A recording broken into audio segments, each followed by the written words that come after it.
Mereka mengatakan nikah mut'ah adalah bagian dari akidah. Al-mut'atu aqidatuna.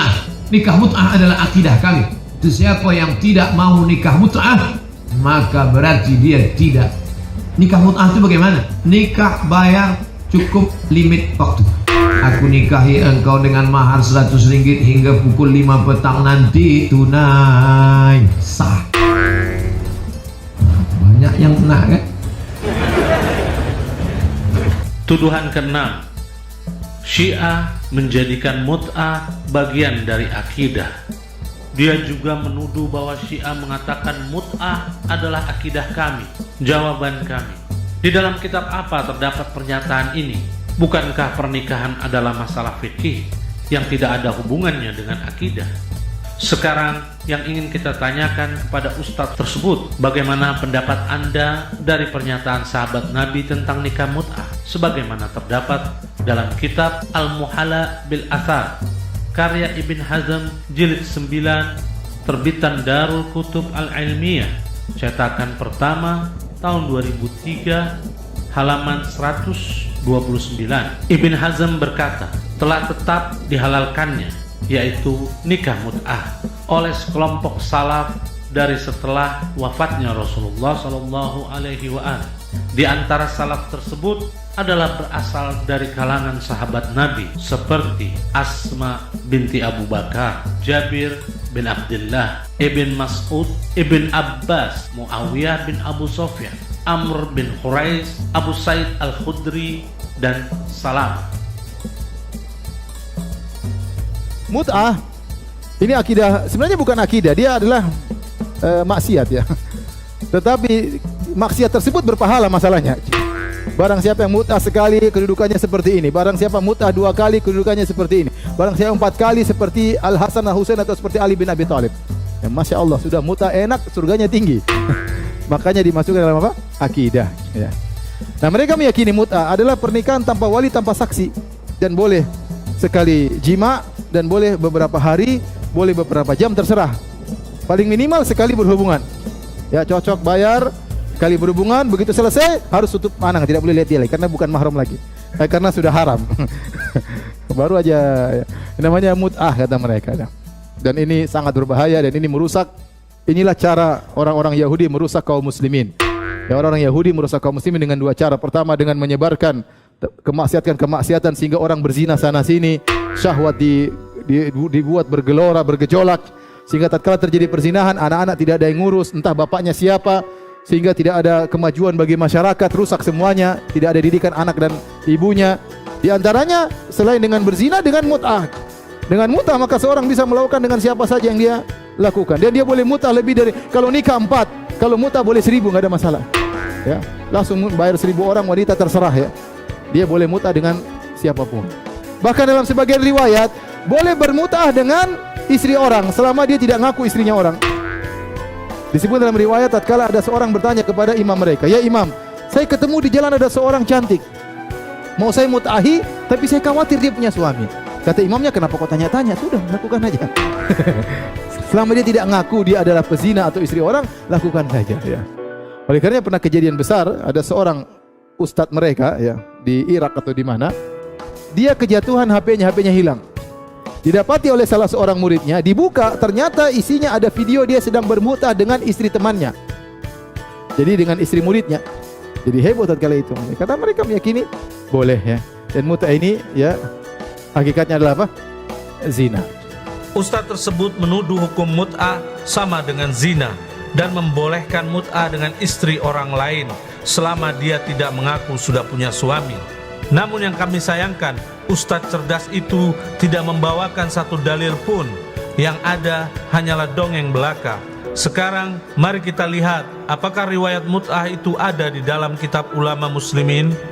Dalam kitab Sahih Muslim terbitan Dar Ihya Al-Kutub Al-Arabiyah Darul Kutub Al-Ilmiyah jilid 2 cetakan pertama tahun 1991 halaman 1023 telah mengabarkan kepada kami Ibn Juraij, telah mengabarkan kepadaku Abu Zubair.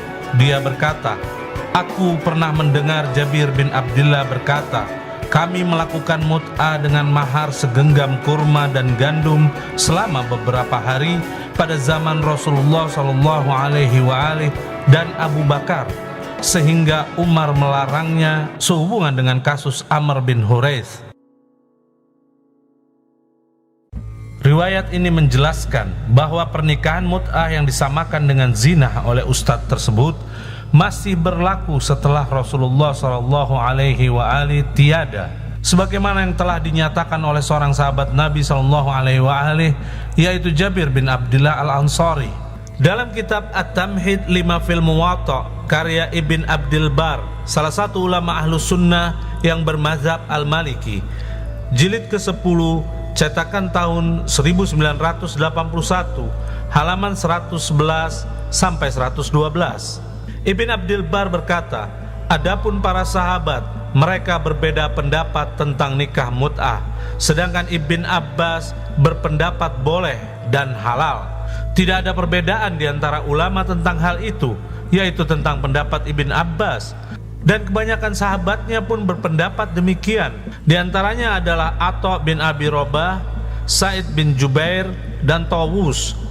Juga telah diriwayatkan tentang kehalalan dan bolehnya nikah mut'ah dari Abu Sa'id Al-Khudri dan Jabir bin Abdullah. Dalam kitab tafsir Al-Quranil Azim karya Ibn Katsir, salah satu ulama Ahlus Sunnah yang bermazhab Asy-Syafi'i, jilid 2, terbitan Dar Tibah, cetakan kedua tahun 1999, halaman 259. Ibn Katsir berkata, dan telah diriwayatkan dari Ibn Abbas dan sekelompok sahabat pendapat akan kebolehannya, yaitu bolehnya nikah mut'ah untuk keadaan darurat, dan itulah riwayat dari Imam Ahmad bin Hambal. Rupanya ustadz tersebut lebih alim daripada sahabat Nabi SAW yang masih membolehkan nikah mut'ah, dan rupanya dia hafal satu riwayat namun melupakan banyak riwayat. Sekarang mari kita lihat bagaimana jenis pernikahan yang difatwakan oleh imam ustadz tersebut, yaitu Ibn Baz. Dalam kitab Majmu Fatawa karya Ibn Baz, salah satu ulama Salafi, jilid 4, terbitan Dar Al-Qasim, Riyadh, cetakan pertama tahun 1420 Hijriah, halaman 29 sampai 30. Nikah dengan niat untuk dicerai setelah beberapa waktu. Pertanyaan: saya mendengar Anda berfatwa untuk salah seorang polisi bahwa diperbolehkan nikah di negeri rantau, di mana dia bermaksud untuk mentalak istrinya setelah masa tertentu bila habis masa tugasnya. Lalu, apa bedanya nikah semacam ini dengan nikah mut'ah? Dan bagaimana kalau si wanita melahirkan anak? Apakah anak itu dibiarkan bersama ibunya yang sudah ditalak di negara rantau itu? Saya mohon penjelasannya. Ibn Baz menjawab, benar, telah keluar fatwa dari Lajnah Daimah, yaitu lembaga keagamaan tertinggi di kerajaan Arab Saudi, di mana saya adalah ketuanya, bahwa dibenarkan nikah dengan niat talak sebagai urusan hati antara hamba dan Tuhannya. Jika seseorang menikah di negeri rantau dengan niat bahwa kapan saja ia selesai dari masa belajar atau tugas kerja atau lainnya, ia akan menceraikan istrinya, maka hal itu dibenarkan menurut jumhur ulama, dan niat talak semacam ini adalah urusan antara dia dan Tuhannya dan bukan dijadikan syarat nikah. Perbedaan antara nikah ini dan nikah mut'ah adalah, dalam nikah mut'ah disyaratkan masa tertentu seperti sebulan, 2 bulan, setahun atau 2 tahun dan semisalnya. Jika masa tersebut habis, maka pernikahan tersebut berakhir atau gugur dengan sendirinya. Inilah nikah mut'ah yang batil itu. Tetapi jika seseorang menikah sesuai dengan sunnah Allah dan sunnah Rasulnya, tetapi dalam hatinya berniat untuk mentalak istrinya bila tugasnya berakhir di negeri rantau, maka hal itu tidak merusak akad nikah. Niat itu bisa berubah-ubah, tidak pasti dan tidak dijadikan syarat nikah.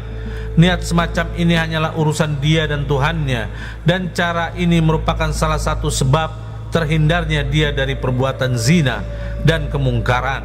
Inilah jumhur ulama. Mungkin yang jadi alasan bagi mereka berkaitan dengan mut'ah, Mut'ah ini kita pernah mendengar bahwasanya pernah dihalalkan di zaman Nabi. Ya. Dan inilah yang dipegangi bagi mereka sampai hari ini. Nah, kira-kira bagaimana cara kita membantah mereka bahwasanya memang mut'ah ini memang tidak diperbolehkan lagi? Apa syarat poligami?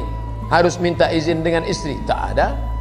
Saya ke sini, nikah saya sekali lagi sini, istri saya tak tahu, sah. Kemudian besok nanti malam ke Jakarta, nikah sekali lagi, sah. Kemudian habis itu nanti kami ke Yogyakarta, pengajian di Jogja, nikah sekali lagi, sah. Yang kelima baru tak sah. Selama masih 4 sah. Jadi kalau mau tetap sah gimana? Ceraikan yang satu, nikah lagi, ceraikan satu, nikah lagi.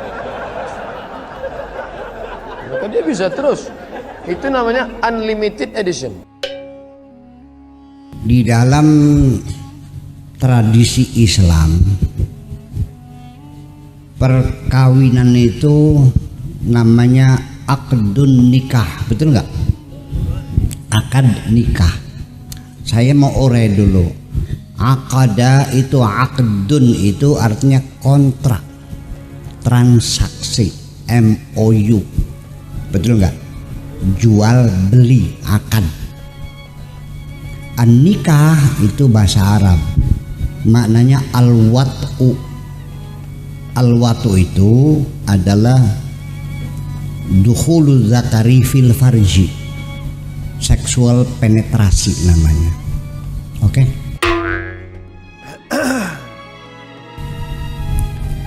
Kata itu saja saya sudah tidak berkenan secara hati nurani. Masa kita hidup ingin mencari seorang teman sejati seumur hidup, ingin berbagi kebahagiaan dengan kontrak sanggama, betul nggak? Kami serahkan penilaian fatwa ini kepada para pemirsa.